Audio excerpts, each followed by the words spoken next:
Welcome, everyone. Thank you all for your prompt arrival. It's very close to time. So this is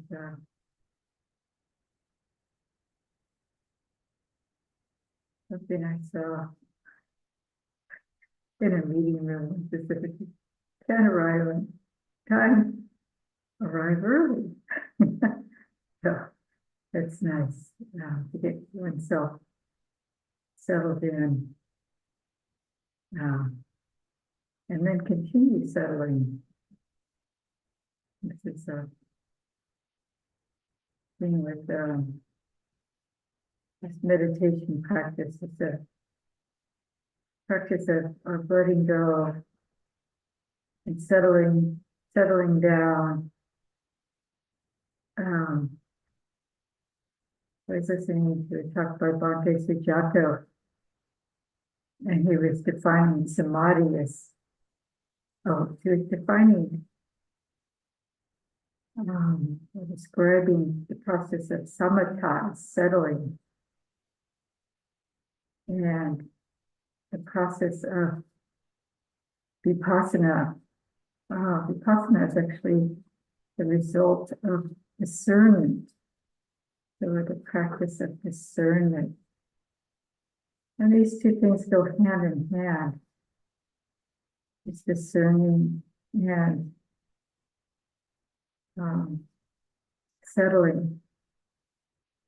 So when we're sitting still with our eyes closed, then what's occurring is and what can be discerned is the body, for one thing. So we start discerning the body, how the body is positioned, what's going on with the body, allowing it to be still, maybe just very slight adjusting so that the body can be at ease and be still. And when the body is still, the mind becomes more still, but it takes a while. Thoughts just naturally percolate up. You can discern that. And you can just discern the fact that this is the nature of the mind. But there's always this letting go, which is the settling of the mind. Somebody described this session as the non-disputing mind. So when we have the thoughts arising, rather than getting into an argument with ourselves about what should be arising, what shouldn't be arising, we can know that that's what's going on with us. And then just allow ourselves to let go of the thought. That's the best way of non-disputing. If I notice I'm disputing with the world, I can just notice that I am in my mind. I don't have to take it outwards. It's just the mind that's bubbling up with thoughts. Let it bubble up and let it pass.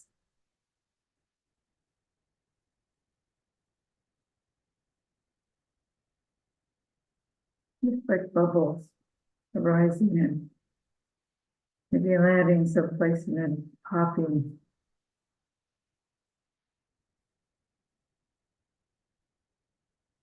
And there's a lot of space around each bubble as well. You can see that too.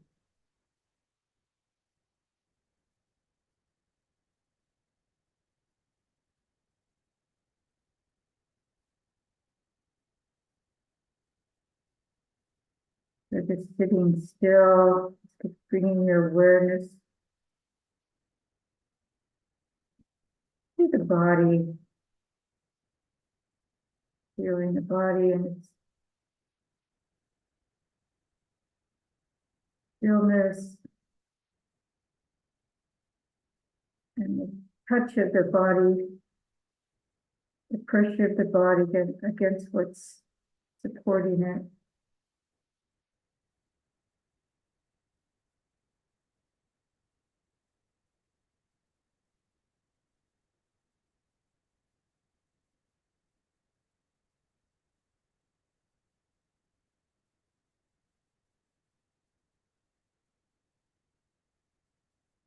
And then just bringing the awareness gradually up,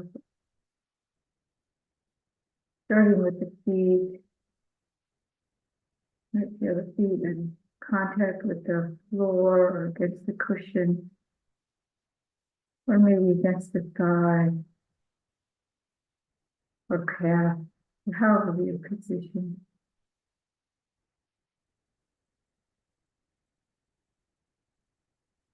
The kind and gentle awareness, inviting the body to be at ease.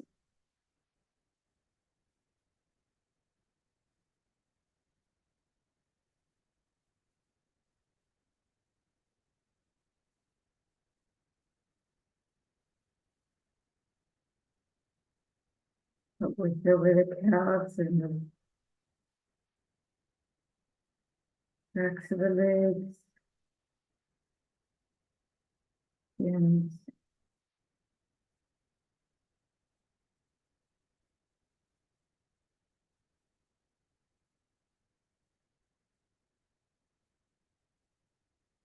over the knees,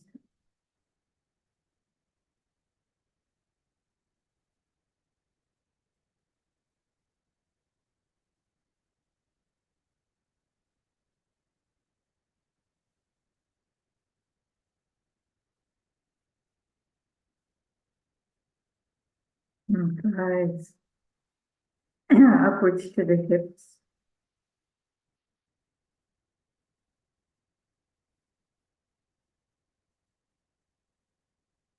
Again, so to that downward pressure of the body against the chair or the cushion. It's really a sense of support.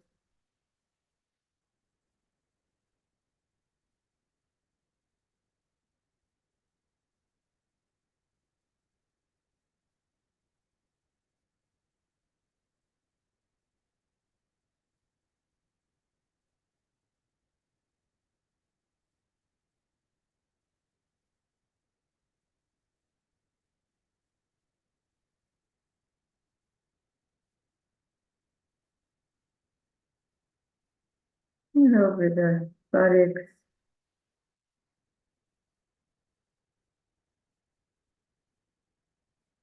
abdomen,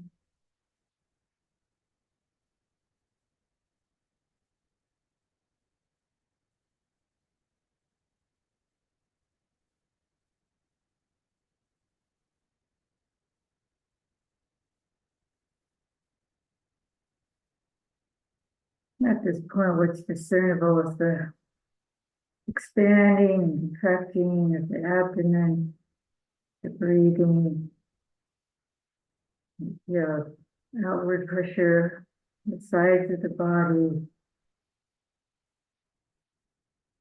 this natural rhythm.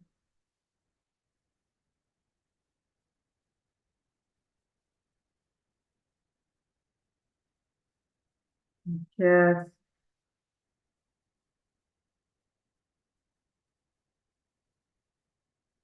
the ribs raising a little bit.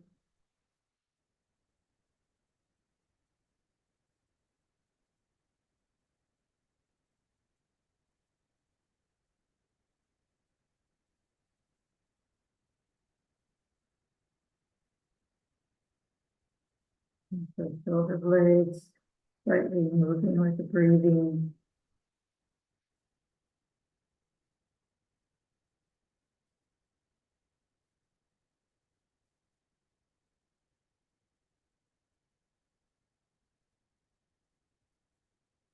Even outwards to the arms, you feel a little bit of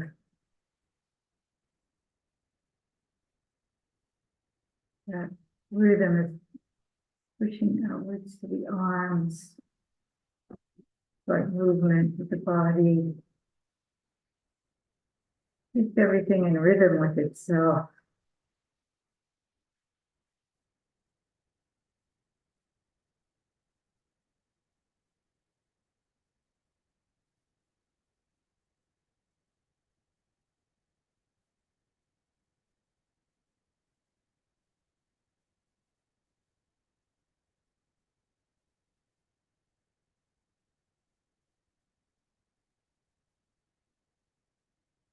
And the awareness of the shoulders, just inviting those shoulders to be at ease.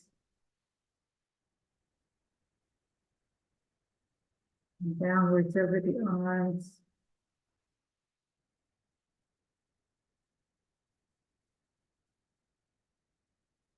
And the hands well supported. Nothing to do. Just at rest.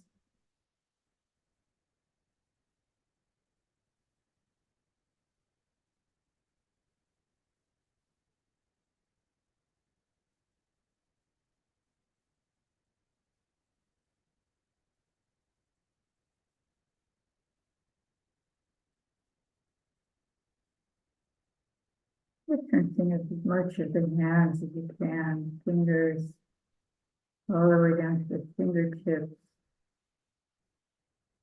and palms of the hands.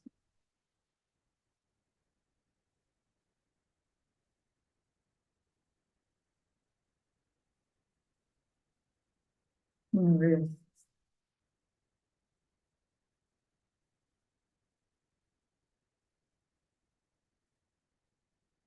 Then backwards up the arms.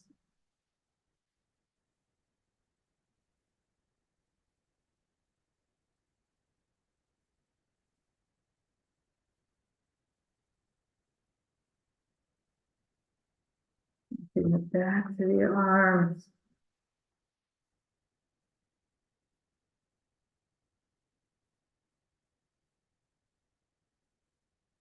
And over the shoulders again.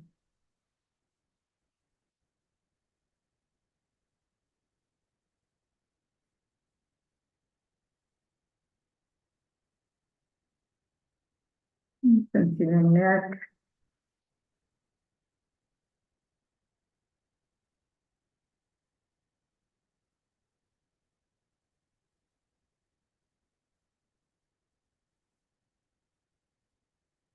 Up over the back of the head. And sides.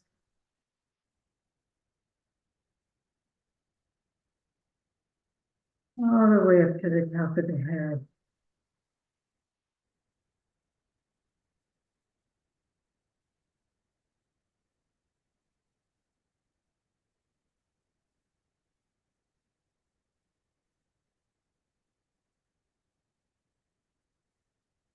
And bringing the awareness downwards over the forehead.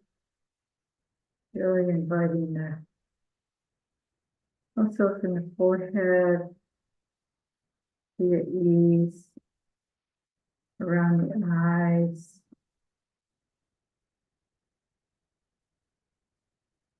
And sensing the eyes and the sockets.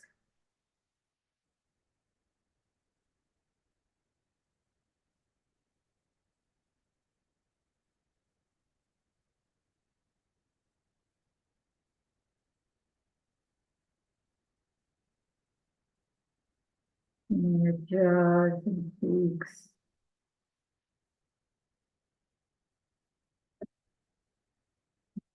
Cheeks should be upper and lower.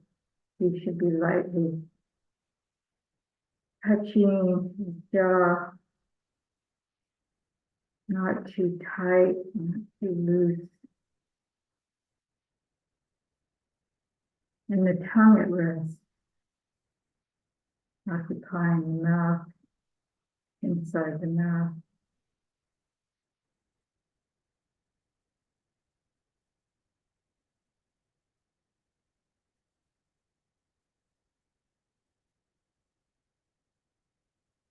And here you might feel this flow of the breath through the nostrils. And even sense it in the sinuses.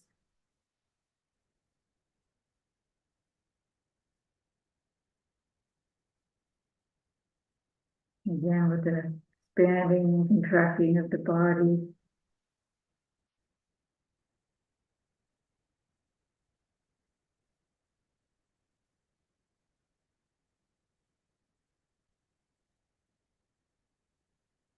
And at this point, you can allow the awareness to settle on the breath wherever it's prominent, either at the nostrils, at the abdomen, the chest.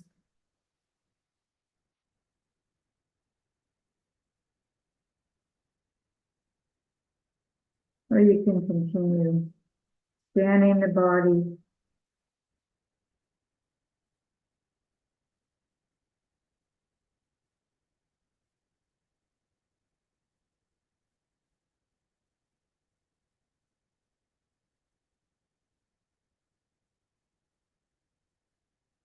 And it's natural for thoughts to bubble up. Just allow them to bubble up and pass away, not disputing with them, letting them go.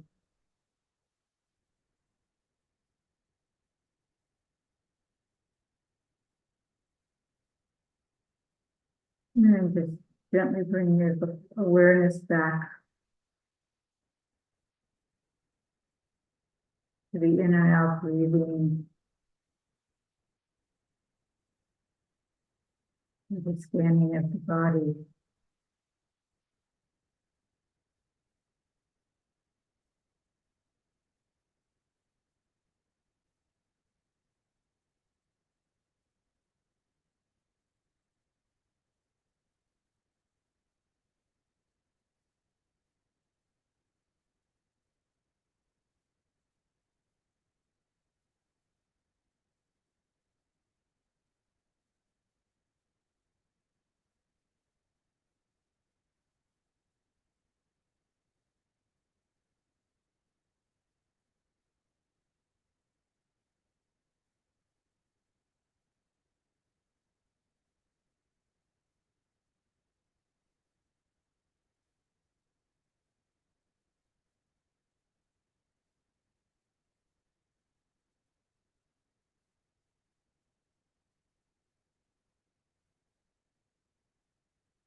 Namo tassa bhagavato arahato samma sambuddhassa. Namo tassa bhagavato arahato samma sambuddhassa. Namo tassa bhagavato arahato samma sambuddhassa. I don't know if people can hear the bell. They're not seeing a response, or maybe it's the delay. I do see some people putting their hands in Anjali, which makes me feel they're at least hearing my voice. So this is the time now for questions. If you specifically about meditation, about your, please keep it to your own experience, and yeah, not talking about other people's sharing would be good. And so your own experience of meditation or questions in general we have about anything or anything I had said in the instructions or introduction. If you have a question about that, a comment, can put up a virtual hand and I'll do my best to answer.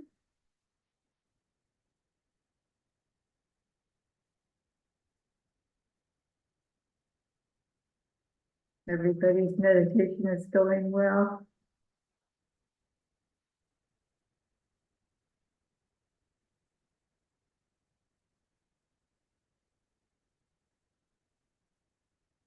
Steve, I don't know if I'm pronouncing your name correctly. It's Sevi. Sevi, please go ahead. So, I have been practicing meditation for some time, but not like an extremely long time, but still just really trying to learn to relax with thoughts. That seems to be, yeah, it's just there's a lot of thoughts. There's noises. There's a chicken like doing the cock-a-doodle-doo next door. I can't. And then there's cars. I can hear cars. But I'm still trying to stay in center, my center, even, with because it's being able to be centered for me through any noise at all is how I'm trying to a place that I want to be getting to. But yeah, I just had a lot of thoughts. Yeah. So your question is about relaxing the thoughts, or Yeah.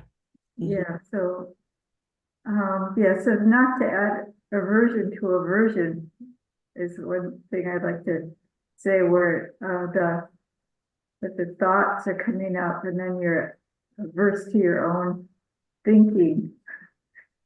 Then that just compounds it.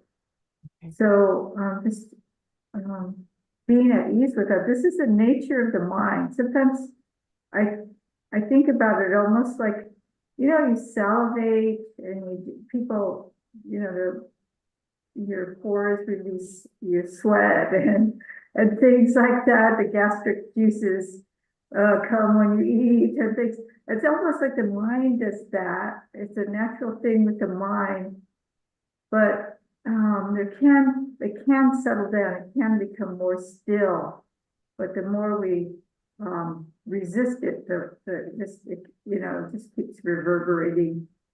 So you're lucky that you have chickens as neighbors, and then it's just like one thing I think to myself too is that it's not my business what's going on. You can have little reflections like, oh, well, that's really none of my business. The chicken is doing what the chicken is doing, and the traffic is doing what the traffic. People are going where they're going, and it doesn't. it doesn't mean, it's not my business what's going on. So that's one way to let go, to be able to let go. And, yeah, it's just the mind thinks its job is to think too. This is another thing, is that this is what we think the mind should be doing, and some part of us thinks that. So okay, it's just the mind thinks it's supposed to be doing something. But if you have, with directed thought, if you have like the breath, bringing the awareness to the breath. And sometimes I think, well, there's this verbal formation, this aspect of the mind that's verbal, and I give it a job like counting exhalation up to 5, something like that. Sometimes that helps with giving that verbal, that activity of the mind that wants to be always putting out some kind of verb, words, and that sometimes is helpful to just settle that down, but not to fight against it so much. I mean, not to think, or that the thoughts are the enemy or something like that, So, I hope that's helpful. It is helpful. You said counting. I didn't catch the word. Oh, the exhalation. Oh, exhalation. Okay. So and then really experiencing the inhalation. And then like, I'll just go 1.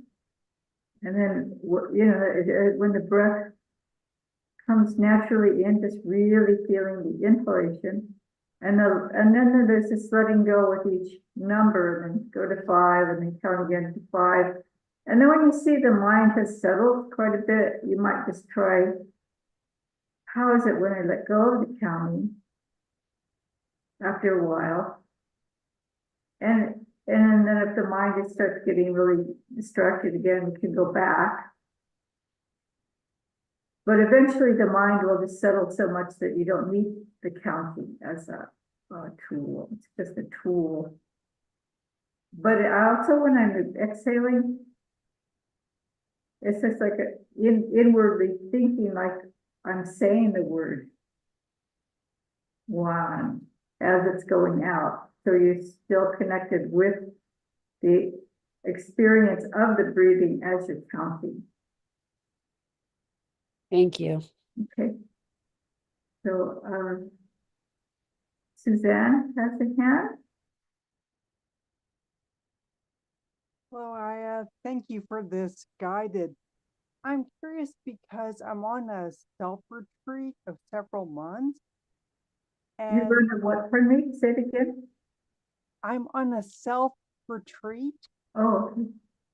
All right. for, a couple months. And I've heard people say, teachers say, well, do this, like, I'll call it relaxation or samadhi practice. Like, that's what I would call what we did. And then do an insight practice, or do like 50-50. So what do you recommend in terms of combining different practices? Oh, it's just kind of really beautiful, because I was just listening to Bhante Sujato speaking about this very thing, and he said that, and many teachers say this, that the samatha, or the calming of the mind, and the vipassana practices are not separate. They work together. They're to be developed together. And so when you're sitting still and calming the mind, you'll observe what's arising in the mind. You can't, I mean, I remember when I first started meditating, thinking, I wish I had this switch that just said, turn off thoughts somewhere. And this seems to be a common thing with the people who are meditating, because when we're walking around during the day, we don't notice how busy our minds are. And then all the stuff that's percolating in the mind as we're walking around starts coming up. And when we're alone and we don't have anybody to argue with, or arguments from 20 years come up. It's like 20 years ago, you have this conversation with somebody and that'll come up. Why? It's just the nature of the mind. It just keeps, it throws stuff up. And then there's this free association that you talked about. That happens. This is he observed this is what happened, and he made it into a therapy, but actually just kind of the nature of the mind. So we can observe that a lot of it is observation. So the development of wisdom, which is a vipassana is to be developed. It's something that occurs when the mind is ready to really to see deeply. So we do other things to support that development. So seeing the arising of what's coming up in the mind and the nature of the mind, observing the mind. A lot of teachers talk about the 3 characteristics. Are you familiar with that? So you can take one of them, like just seeing impermanence and all the thoughts just coming and going. And then you can see the dukkha. It gets more, no matter how calm you get, there's a very subtle dukkha there. And that's from craving, even craving the stillness and the quietude is a craving. But you can also sense the peace as well. And that's the thing, is it's multifaceted. The mind is multifaceted. The body, it's like the body, it's just a dynamic organism. So you're giving yourself time to just observe all of that. We learn through our observation, through our direct experience. So the samatha, or the calming or stilling of the mind, allows you to see it more clearly. And there's a metaphor in Buddha's teaching about the view of a pond. And the pond is very still, and all the sediment is settled down.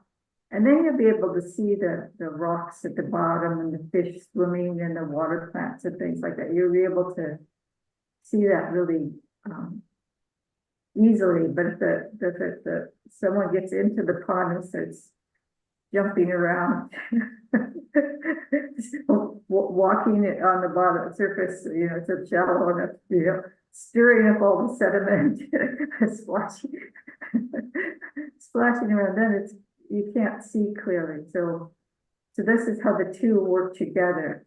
The mind settles and it becomes clear, and then you can see very clearly, distinctly. And then you're using the Buddha's teaching of the 3 characteristics as kind of a lens to look at, see actually, or I guess it'd be more like, somebody who is they have a particular science.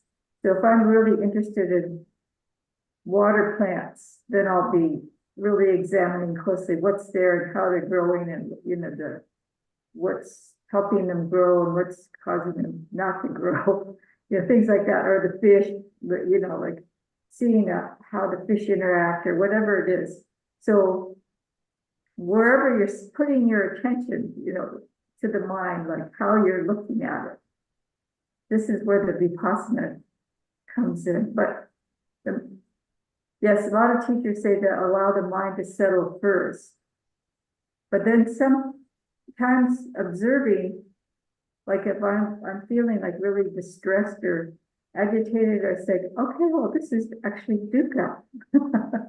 And just really examining it in terms of, oh, what is the cause of the dukkha? What is going on, you know? And that distances us from, instead of being like diving into the pond, we're like observing what's going on in the pond. So the two work together. But you can emphasize one or another, and then also what is needed. What is needed at this time now? Is my mind really so agitated? You know, what will help? What's going to help? Or I've noticed I'm really drowsy. Oh, what will help bring up, you know, the energy? And you've been meditating long enough to probably have some things you're working with that help with that. And I always recommend walking and sitting to combine that. If you're doing a long retreat on your own, to have some walking meditation time, some real structured walking meditation. Thank you.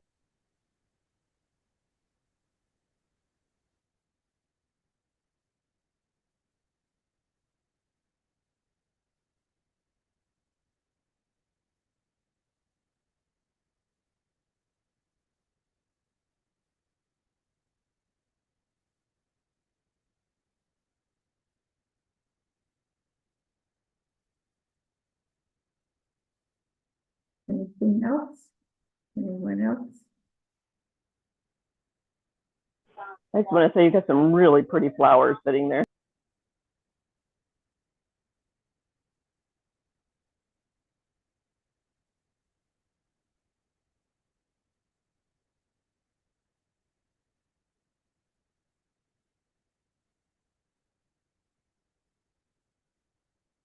So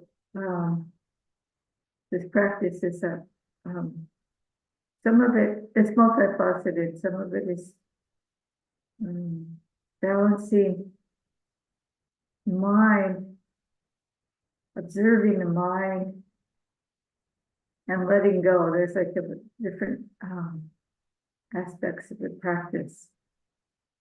So just like I was saying to Susanna, just observe what's going on with, you know, what's going on with the mind and what is needed. And if one thing is not helpful, you have different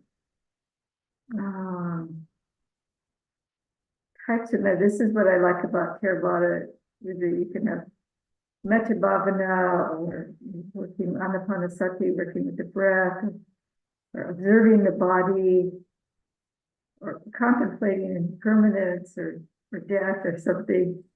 And so you can experiment a little bit, but don't jump around too much. I would say that try to stay with something for a while and then try something else if it's really not helpful. So I'm wishing you all peace and happiness and balance of mind. And thank you so much for your kind attention and joining us today.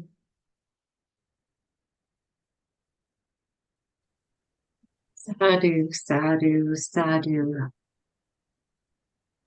Thank you, Ayya. You're very welcome.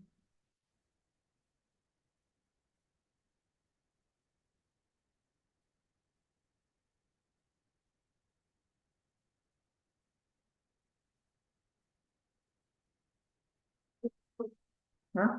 Oh, we close. Okay. Okay. So we do the closing now. I forgot. I was reminded. Araham Samma Sambuddho Bhagavan Buddham Bhagavantam Abhivadri Wakato Bhagavata Dhammo Dhammam Namasam Supatipanno Bhagavato Savaka Sangho Sangham Namam.